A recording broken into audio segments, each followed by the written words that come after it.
দেশি বিদেশি বাঙালি অবাঙালি বিভিন্ন রকমের রান্না খুব সহজে বাড়িতে তৈরি করার জন্য সাবস্ক্রাইব করে নিন সম্পাস কিচেন। আর আমার সমস্ত রান্নার আপডেট সবার আগে পাওয়ার জন্য বেল নোটিফিকেশনটা ক্লিক করতে ভুলবেন না। নমস্কার, ওয়েলকাম টু সম্পাস কিচেন। সম্পার রান্নাঘরে আপনাদের সকলকে স্বাগত জানাই। আজকে আমি তৈরি করব ইলিশ মাছের দারুণ টেস্টি অথচ খুব সহজ একটা রেসিপি, ভাত দিয়ে ইলিশ ভাপা। চলুন দেখে নেওয়া যাক নতুন ধরনের এই ইলিশ ভাপাটা কি করে তৈরি করছি।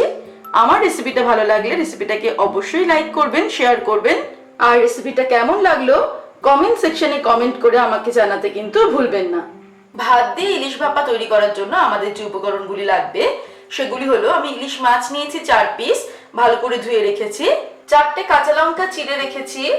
1 টেবিল স্পুন সর্ষে, 3টে কাঁচা লঙ্কা আর সামান্য নুন দিয়ে বেটে নিয়েছি। 2 কাপ চাল নিয়ে ভালো করে ধুয়ে এটাকে আধ ঘন্টা ভিজিয়ে রেখেছি। হলুদ গুঁড়ো, আর এর সঙ্গে লাগবে স্বাদ অনুসারে নুন আর সর্ষের তেল।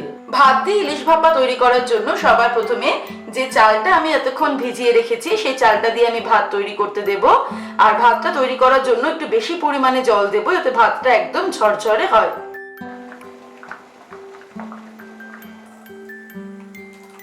ভাতটা রান্না করতে বসিয়ে দিয়ে আমি মাছটাকে ম্যারিনেট করে নেব।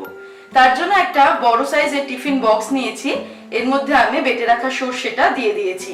আমি আগেই বলেছি যে 1 টেবিল স্পুন সর্ষে, 3টে কাঁচা লঙ্কা, সামান্য নুন দিয়ে আমি বেটে রেখেছিলাম।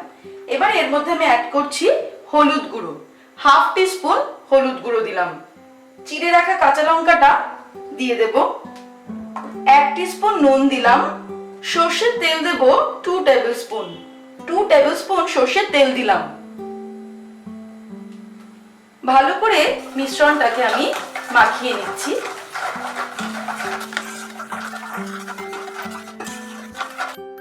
এবারে এই মিশ্রণে আমি মাছগুলোকে অ্যাড করে দিচ্ছি। ভালো করে মাছের গায়ের সাথে মশলাগুলো মাখিয়ে নিচ্ছি। ভালো করে মাখানো হয়ে গেল। এবার আমি আরেকটু সর্ষের তেল ওপর থেকে একটু ছড়িয়ে দেব। 1 টিস্পুন সর্ষের তেল আমি ওপর থেকে ছড়িয়ে দিলাম। ভাতটা কিন্তু হয়ে গেছে। এবারে আমি ওভেনটাকে অফ করে দিলাম। ভাতের মাঠটা আমরা ঝরিয়ে নেব, ফ্যানটাকে ঝরিয়ে নেব। ঝরঝরে ভাত করে কিন্তু আমি ভাতটাকে তৈরি করে নিলাম।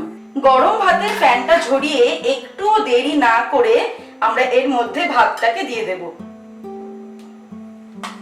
ভাত দিয়ে সমস্তটাকে আমরা পুরো ঢেকে দেব। টিফিন বক্সটা ভর্তি করে কিন্তু আমরা ভাতটাকে দিয়ে দেব।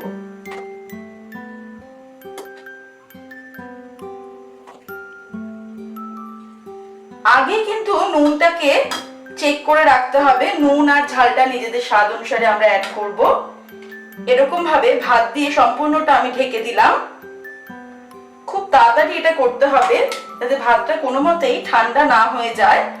তারপর আমরা টিফিন বক্সের ঢাকনাটা দিয়ে এটাকে ঢেকে দেব। এভাবে ঢাকা দিয়ে 45 মিনিট আমরা এটাকে রেখে দেব। তারপর আমরা এটাকে খুলে সার্ভ করব। 45 মিনিট হয়ে গেছে। এবার এটাকে আমি আস্তে আস্তে টিফিন কৌটোর ঢাকনাটা খুলে দিলাম। এবার এটাকে আমি সার্ভ করে দেব। তৈরি হয়ে গেছে আমাদের আজকের রেসিপি, ভাত দিয়ে ইলিশ ভাপা। আমি এটাকে সার্ভ করে দিচ্ছি। প্রথমে সাদা ভাত আর মশলা মাখা ভাত দিয়ে দিচ্ছি আমি, আর দিয়ে দেব মাছের পিসটা। আমার রেসিপিটা ভালো লাগলে অবশ্যই রেসিপিটাকে লাইক করুন, শেয়ার করুন। সুস্থ থাকবেন, ভালো থাকবেন। আমি আবার হাজির হব নতুন নতুন রেসিপির সঙ্গে। নমস্কার।